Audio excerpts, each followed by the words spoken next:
Bite and Wellness, we're going to talk about a lot of different subjects, but we want to talk about things that don't really get talked about. And so this week we are talking about avoidance. And today, Chantel talked about avoiding people and why we avoid people and why we choose not to be around certain people, or what stirs inside of us when we see certain people, or what we want to do when we see certain people.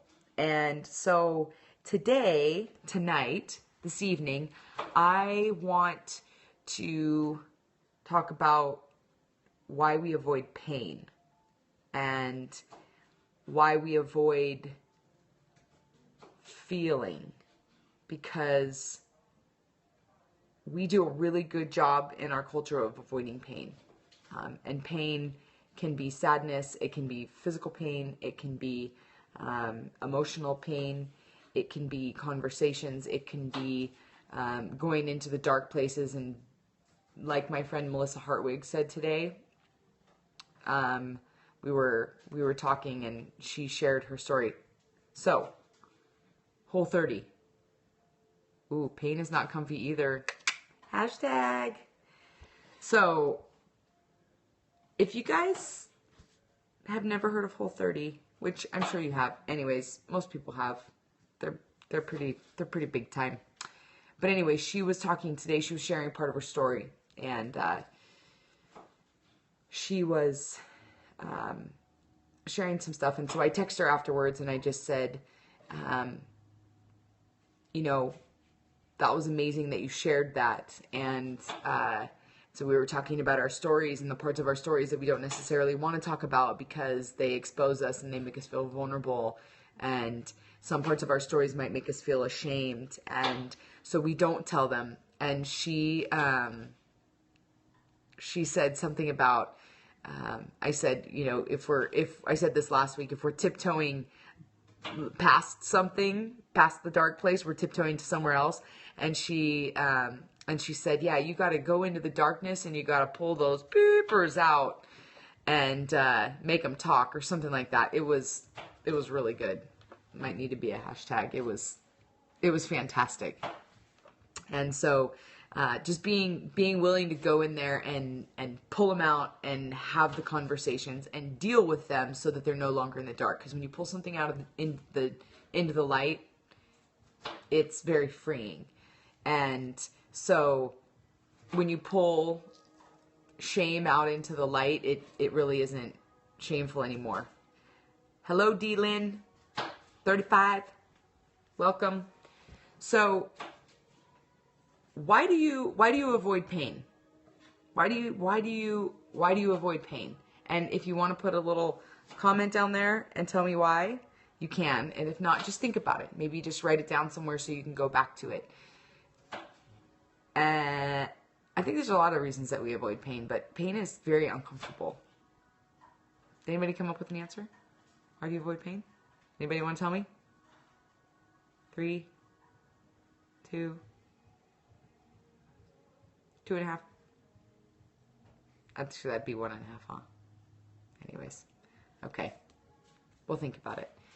So, for a long time in my life, pain stirs up uncomfortableness. Yes. Yes. Yeah. And we don't like to feel uncomfortable. We really like to feel comfortable. We like to feel comfortable in a cozy house. We like to feel comfortable in a car that's the perfect temperature. We like to feel comfortable in an office that's nice and cozy. And so we don't do very good, especially in our culture, of being uncomfortable. So if you ever want to learn to be uncomfortable, go over to a third world nation and stay there for a while. And then you'll realize what you actually really need to be comfortable. Pain exposes weakness. Oh, that was a good one, Tracy. I say dig a little bit more into that one, girl. But guess what? It's not bad to be weak, right? Weakness is definitely not a bad thing. It's a place to grow and learn and become stronger. You know that. You lift weights. That was good. I like these comments. I like this interaction here, but then it kind of makes you start thinking about other things and you go like, squirrel, squirrel, and then you can't remember where you were going. Whoops. Nope. Got to get through it to grow. It's a true story, girl. You're doing it. You're doing it. So for so many years of my life, there was a lot of pain in me, but I didn't want to see it as pain, and I didn't see it as pain at the time, or brokenness, or weakness. I just saw it as a reason to be angry, and a reason to be frustrated, and a reason to be annoyed, and a reason to be impatient. And so I didn't ever really want to deal with it because I was actually like a little bit embarrassed about the stuff inside of me. I didn't love who I saw when I looked in the mirror every day. And so that was a really big struggle. And so I ran from my pain by just numbing all emotion, all of it. I just didn't really feel much of anything, other than like anger and loneliness and self-pity, which is like, they're all like so gross. And so I just numbed myself to feeling really anything. And I've said this before in a lot of other things that I've talked about, and this isn't my own. This isn't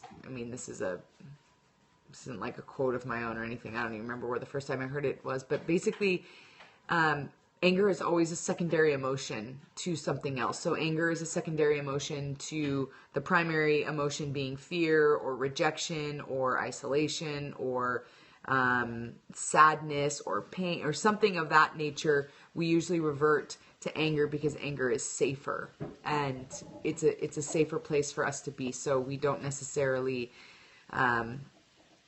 have to really feel anything. We just decide to be angry or hard or shut off, because that's just a lot safer than actually feeling anything. So we run from our pain. We avoid our feeling of really actually stopping and saying, okay, what's really going on inside of me, and why do I feel so mad? Because, oh, anger is not a primary emotion. So learning to do that was really key, and it's taken me a long time. It's taken me a long time. Just coming to terms with how I emote, why I feel what I feel. Is it right? Is it wrong? Is it truthful? Or is it just a cover up to something else? And so we run to certain places. Some people turn to food.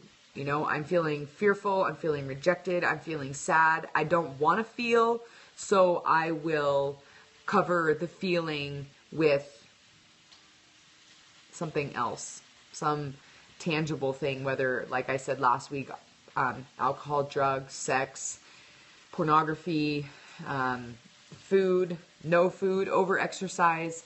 And so when we're avoiding certain emotions and when we're avoiding certain pains, or we're avoiding even parts of our stories, we're going somewhere else to actually numb that, so we don't have to actually deal with it or feel it.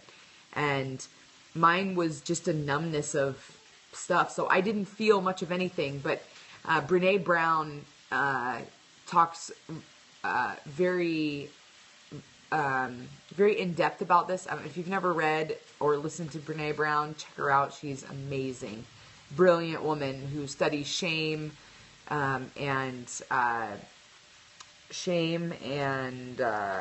what else does she say? Vulnerability. If you've never seen her video, The Power of Vulnerability, check it out. It's a TED Talk. It's fantastic. One of the most viewed TED Talks in the history of TED Talks.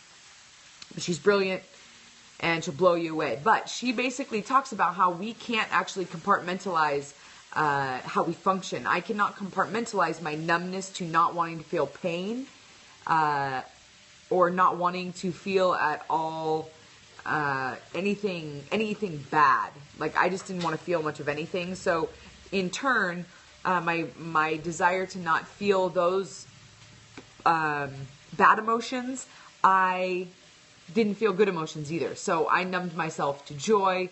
I numbed myself to laughter. The amount of times that people told me in my life as a child that I didn't smile enough and I never laughed, was if I had a nickel for every time that happened, I would be very rich, which is so sad. But I feel like I'm at such a pivotal place in my life right now because I'm learning to feel, which means I cry, I laugh till I pee my pants, and I'm like catching up on 33 years of not laughing. 34. I'm almost 35. So catching up on 34 years of not feeling much of anything, and God gave me people in my life that are teaching me that it's okay to cry and it's okay to laugh at the most random things like a fart or